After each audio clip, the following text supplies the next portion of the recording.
اس کے ساتھ شروع میں صرف 7 آدمی ہوں گے اور سفیانی عورت کے حمل کی مدت کے برابر حکومت کرے گا۔ اندر جو ہے، جس بستی کا نام لیا گیا ہے اندر، یہ اس وقت اسرائیل کے ایک ضلع الناظرہ کا ایک قصبہ ہے۔ اسرائیل نے اس قصبے پر 24 مئی 1948 کو قبضہ کیا تھا۔ اسی طرح ابن ابی حاتم الرازی نے اپنی کتاب میں ایک روایت درج کی ہے جس میں وہ تحریر کرتے ہیں کہ حضرت عبداللہ ابن قبطیہ سے روایت ہے کہ انہوں نے فرمایا کہ میں اور حضرت امام حسن ابن علی ام المومنین ام سلمہ رضی اللہ تعالیٰ عنہا کے پاس تشریف لے گئے، تو حضرت امام حسن نے فرمایا کہ اے ام المومنین، آپ مجھے دھنس جانے والے لشکر کا حال بیان کیجئے۔ تو ام المومنین ام سلمہ نے فرمایا کہ میں نے رسول اللہ صلی اللہ علیہ وسلم کو یہ فرماتے سنا کہ سفیانی کا خروج شام میں ہوگا، اور شام کا جو یہ علاقہ ہے موجودہ دور کا، اردن، فلسطین، اسرائیل، شام اور لیبنان اس علاقے میں شامل ہیں شام میں۔ تو پھر وہ کوفہ کی جانب روانہ ہوگا، تو مدینہ منورہ کی جانب ایک لشکر روانہ کرے گا، چنانچہ وہ لوگ وہاں لڑائی کریں گے جب تک اللہ چاہے گا، حتیٰ کہ ماں کے پیٹ میں موجود بچے کو بھی قتل کر دیا جائے گا۔ اور اس انتشار کی صورت میں حضرت فاطمہ رضی اللہ تعالیٰ عنہ کی اولاد میں سے، یا فرمایا کہ حضرت علی کرم اللہ وجہہ کی اولاد میں سے ایک پناہ لینے والا حرم شریف میں پناہ لے گا، لہٰذا اس کو پکڑنے کے لیے وہ لشکر والے اس کی طرف نکلیں گے۔ تو جب یہ لوگ مقام بیدا میں پہنچیں گے تو ان سب کو زمین میں دھنسا دیا جائے گا، سوائے ایک شخص کے جو لوگوں کو ڈرائے گا۔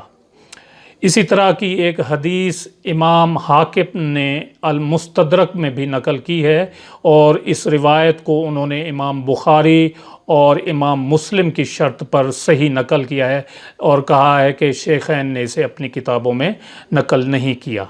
امام حاکم المستدرک میں تحریر کرتے ہیں روایت کہ عبداللہ ابن قبطیہ فرماتے ہیں کہ حارث بن ابی ربیعہ اور عبداللہ بن صفوان اور میں ام المومنین حضرت ام سلمہ رضی اللہ تعالیٰ عنہ کے پاس گئے اور ان سے اس لشکر کے بارے میں پوچھا جس کو زمین میں دھنسا دیا جائے گا۔ یہ واقعہ ابن زبیر رضی اللہ تعالیٰ عنہ کے زمانے کا ہے۔ ام المومنین حضرت ام سلمہ نے فرمایا کہ رسول اللہ صلی اللہ علیہ وسلم نے ارشاد فرمایا کہ کوئی پناہ لینے والا حرم شریف کی پناہ لے گا، اس کی طرف ایک لشکر بھیجا جائے گا، جب وہ ہموار زمین تک پہنچیں گے تو ان کو زمین میں دھنسا دیا جائے گا۔ میں نے کہا کہ یا رسول اللہ صلی اللہ علیہ وسلم، جس کو زبردستی اس لشکر میں شامل کر کے لایا جائے گا اس کا کیا حال ہوگا؟ آپ صلی اللہ علیہ وسلم نے فرمایا کہ وہ بھی ان کے ساتھ ہی دھنسا دیا جائے گا، البتہ قیامت کے دن اس کو اس کی نیت کے مطابق اٹھایا جائے گا۔ پھر ام المومنین رضی اللہ تعالیٰ عنہ نے فرمایا کہ رسول اللہ صلی اللہ علیہ وسلم نے ارشاد فرمایا کہ ایک شخص بیت اللہ شریف کی پناہ لے گا۔ یہ حدیث امام بخاری اور امام مسلم کے معیار کے مطابق صحیح الاسناد ہے، لیکن شیخین نے اس کو نقل نہیں کیا۔ اسی طرح شرح مشکات مظاہر حق جدید میں یہ روایت نقل کی گئی ہے کہ حضرت علی کرم اللہ وجہہ سے روایت ہے کہ سفیانی جو آخر زمانہ میں شام کے علاقے پر قابض ہوگا، نسلی طور پر خالد بن یزید بن معاویہ ابن ابی سفیان اموی کی پشت سے تعلق رکھتا ہوگا۔ وہ بڑے سر اور چیچک زدہ چہرے والا ہوگا، اس کی آنکھ میں ایک سفید دھبا ہوگا، دمشق کی طرف اس کا ظہور ہوگا۔ اس کے ساتھ قبیلہ کلب کے لوگوں کی اکثریت ہوگی، لوگوں کا خون بہانا اس کی خاص عادت ہوگی، یہاں تک کہ حاملہ عورتوں کے پیٹ چا کر کے بچوں کو بھی ہلاک کر دیا کرے گا۔ وہ جب حضرت امام مہدی کے خروج کی خبر سنے گا تو ان سے جنگ کرنے کے لیے لشکر بھیجے گا۔ ان روایات کے علاوہ دیگر روایات سے یہ پتہ چلتا ہے کہ یہ سفیانی حضرت امام مہدی سے کچھ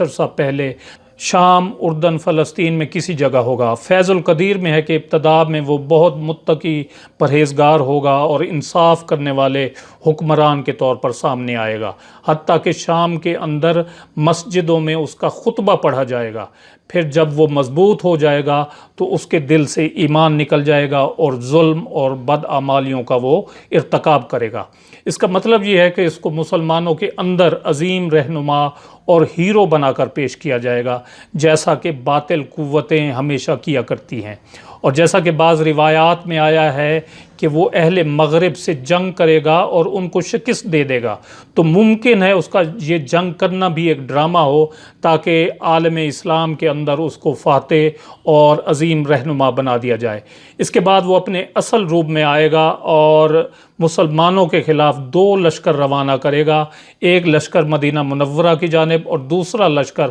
مشرق کی جانب۔ یہ لشکر مدینہ منورہ میں 3 دن تک لوٹ مار کرے گا، پھر یہ لشکر مکہ مکرمہ کی جانب جائے گا۔ جب یہ مقام بیضاء کے مقام پر آئے گا تو اللہ تبارک و تعالی حضرت جبریل علیہ السلام کو